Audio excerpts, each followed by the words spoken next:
तरफ शिक्षा मित्रों के लिए शासनादेश जारी हुआ तो दूसरी तरफ अनुदेशकों के बीच में भी उम्मीदें जग गईं। अनुदेशकों को अब ये लगने लगा कि अब शिक्षा मित्रों की जब समस्याओं के हल के लिए शासनादेश जारी हो रहे हैं तो बहुत जल्द ही अनुदेशकों की समस्याओं के लिए भी शासनादेश जारी कर दिया जाएगा, क्योंकि दोनों का संघर्ष लगभग एक जैसा है और दोनों लोगों की समस्याएं भी लगभग एक ही जैसी है। तो इस वजह से ये उम्मीद जताई जा रही है कि 2025 की जब शुरुआत हुई है तो शिक्षा मित्रों के लिए कुछ भला किया गया है, कुछ अच्छा किया गया है, तो ऐसे ही कुछ अनुदेशकों के लिए भी कुछ खास किया जाएगा, क्योंकि उत्तर प्रदेश के मुखिया योगी आदित्यनाथ के साथ साथ शिक्षा मंत्री संदीप सिंह और जो अन्य पदाधिकारी हैं, मंत्रिमंडल है या जितने भी नेता मंत्री हैं और इसके साथ ही जो संगठन है, उन संगठनों के जो पदाधिकारी हैं, सबका यही कहना था कि बहुत जल्दी समस्याओं का हल हो जाएगा। लेकिन न जाने क्यों बहुत सारे लोग ऐसे थे जो नकारात्मक बातें कर रहे थे कि समस्याओं का हल न जाने कब होगा, कैसे होगा। लेकिन जब 2025 में सब लोग प्रवेश कर रहे हैं तो ऐसा देखने को मिल रहा है कि अब समस्याएं हल होती हुई नजर आ रही हैं। शिक्षा मित्रों के लिए शासनादेश जारी हुआ तो दूसरी तरफ अनुदेशकों के लिए सहमति बनी है और कार्यविधि भी जारी होने वाली है। कल राजधानी लखनऊ अनुदेशक संघ के प्रदेश अध्यक्ष विक्रम सिंह अन्य पदाधिकारियों के साथ पहुंचेंगे, जहां पे उनके साथ MLC श्रीचंद शर्मा भी मौजूद रहेंगे। तो ऐसे में कहा जा सकता है कि अब अनुदेशकों के लिए भी कुछ अच्छे दिन आने वाले, खास दिन आने वाले हैं, क्योंकि संगठन फिर से शासन प्रशासन से इस विषय में बातचीत करेगा कि अब अनुदेशकों के लिए भी शासनादेश जारी किया जाए। तो यानी कि अब कह सकते हैं कि अनुदेशकों को बस थोड़ा सा इंतजार और करना है, इसके बाद इनकी भी समस्याएं हल होंगी, इनके लिए भी शासनादेश जारी कर दिया जाएगा। इस विषय पर ज्यादा जानकारी देते हुए प्रदेश अध्यक्ष विक्रम सिंह ने क्या कुछ कहा, आप भी सुनिए। विक्रम जी, आपका हमारे चैनल अटल टीवी पे बहुत बहुत स्वागत है।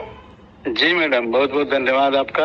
विक्रम जी, जैसा कि देखने को मिल रहा है कि कल रात ही शिक्षा मित्रों के लिए शासनादेश जारी कर दिया गया और उनके साथ ही आप लोगों की लड़ाई भी जारी रही है। आप लोग भी लगातार शासन प्रशासन से पैरवी करते आए हैं। तो अनुदेशकों के मुद्दे को लेकर क्या कुछ नए अपडेट्स हैं? आप लोगों के शासनादेश को लेकर क्या कुछ चीजें निकल कर सामने आ रही हैं?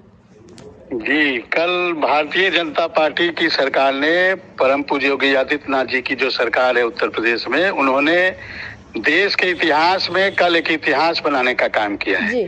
पहली बार उत्तर प्रदेश में किसी संविदा कर्मी का अंतर जनपदीय ट्रांसफर का आदेश जारी करके योगी जी की सरकार ने इतिहास में अपना नाम दर्ज किया है। और इसके लिए हम परम पूज्य योगी आदित्यनाथ जी महाराज जी का, बेसिक शिक्षा मंत्री आदरणीय संदीप सिंह जी का, अपने प्रमुख सचिव बेसिक शिक्षा सुंदरम सर का, DG मैडम का बहुत बहुत आभार ज्ञापित करते हैं कि उन्होंने कल एक बहुत बड़ा काम किया है। और इसी के साथ अनुदेशकों का भी जो शासनादेश है वो भी जल्द से जल्द जारी होगा। कल हम लोग लखनऊ रहेंगे। माननीय श्रीचंद शर्मा जी हमारे संरक्षक अभिभावक हैं, उनके नेतृत्व में कल फिर से हम लोग की लड़ाई आगे जारी होगी और कल उनका सानिध्य और आशीर्वाद भी प्राप्त करेंगे हम लोग। जी, यानी कि विक्रम जी, ये कहा जाए कि जो नया साल आया है 2025, जैसा कि आप लोगों के द्वारा और शिव कुमार शुक्ला जी के द्वारा साफ तौर पे ये बात कही गई थी कि 2025 जो होगा वो शिक्षा मित्रों और अनुदेशकों के लिए काफी खास होगा, नई खुशियों के साथ आएगा।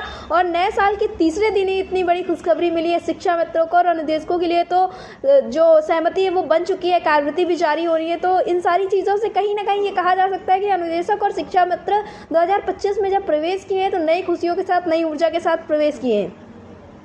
जी बिल्कुल, 2025 की शुरुआत बहुत शानदार रही है और आपने देखा होगा कल जो आदेश आया है जी, वो आदेश अपने आप में एक अभूतपूर्व आदेश है जी।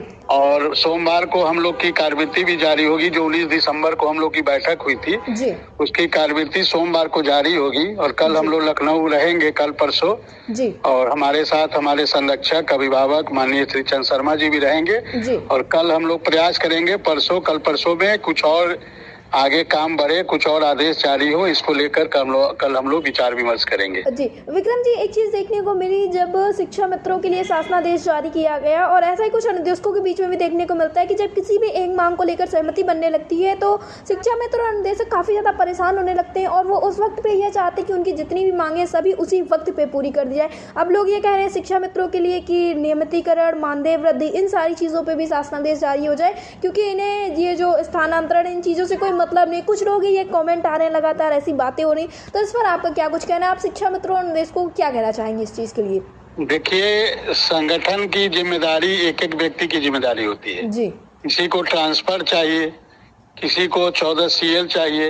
हाँ, एक सबसे बड़ा मुद्दा है आर्थिक मुद्दा जी। और नियमितीकरण का मुद्दा। ये बात सही है कि ये दोनों सबसे महत्वपूर्ण मुद्दे हैं, लेकिन उसके अलावा भी बहुत सारी छोटी छोटी चीजें हैं। संगठन जब ये सब संगठन के प्रयास से सब होते हैं तो संगठन पे लोगों का भरोसा बनता है, विश्वास बनता है। और ऐसा नहीं है कि जो ट्रांसफर आया है इससे फायदे नहीं होंगे। जैसा कल शिव कुमार शुक्ला जी जो शिक्षा मित्र संघ के अध्यक्ष हैं वो बता रहे थे कि लगभग 50,000 शिक्षा मित्रों को कल के आदेश से फायदा होंगे। क्योंकि कोई रहने वाला है गोरखपुर का, उसकी शादी हो गई है आजमगढ़, कोई रहने वाला है बस्ती का, उसकी शादी हो गई है बलरामपुर। अब बताइए जब बस्ती आ जाएगा, वो आजमगढ़ आ जाएगा, तो उसके पैसे बचेंगे कि नहीं बचेंगे? वो परिवार के साथ रहेगा।